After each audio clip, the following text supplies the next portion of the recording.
ఆంధ్ర తెలంగాణలో తక్కువ ఫీజులతో high quality results ఇస్తున్న ఏకైక సంస్థ తిరుమల్ ఐఏఎస్ ఇన్స్టిట్యూట్. హైదరాబాద్ లోని హబ్సిగూడలో తీవ్ర విషాదం చోటు చేసుకుంది. ఒకే కుటుంబానికి చెందిన నలుగురు ఆత్మహత్య చేసుకున్న ఘటన స్థానికంగా కలకలం రేపింది. ఆర్థిక ఇబ్బందులు, ఆరోగ్య సమస్యలు కారణం ఏదైనా ఓ కుటుంబాన్ని బలి తీసుకుంది. క్షణికావేశంలో తల్లిదండ్రులు తీసుకున్న నిర్ణయం నిండు నూరేళ్లు బ్రతకాల్సిన ఇద్దరు చిన్నారుల ప్రాణాలకు సైతం బలిగొన్నాయి.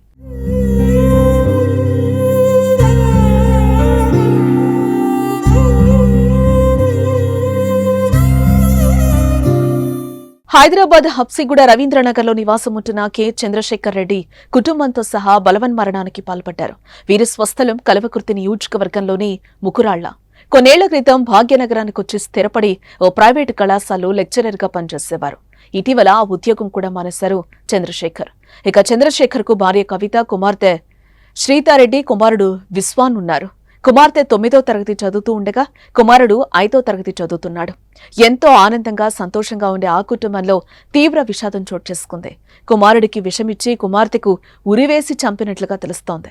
ఇక పిల్లలు చనిపోయారని నిర్ధారించుకున్నాక చంద్రశేఖర్ రెడ్డి, కవిత ఇంట్లోని పక్కపక్క గదుల్లో ఉరేసుకుని బలవన్మరణానికి పాల్పడినట్లుగా పోలీసులు వెల్లడించారు. మరోపక్క వీరి ఆత్మహత్యకు ఆర్థిక ఇబ్బందులే కారణమని పోలీసులు భావిస్తున్నారు.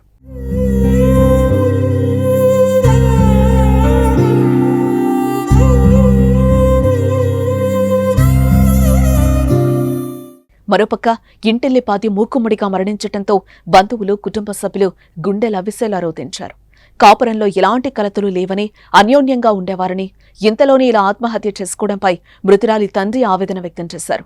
పగోడికైనా ఇలాంటి కష్టం రావద్దని కంటతడి పెట్టారు. 4 మృతదేహాలను పోస్టుమార్టం నిమిత్తం పోలీసులు గాంధీ ఆసుపత్రికి తరలించారు. ఆర్థిక కారణాల వల్లే చనిపోయినట్లుగా తెలుస్తున్న, ఆరోగ్య సమస్యల వల్లే ఆత్మహత్య చేసుకుంటున్నామని, అందరూ క్షమించాలని రాసిన ఓ సూసైడ్ నోట్ వెలుగులోకొచ్చింది. కానీ పోలీసులు ఇంకా ఆ లేఖపై అధికారికంగా వెల్లడించలేదు.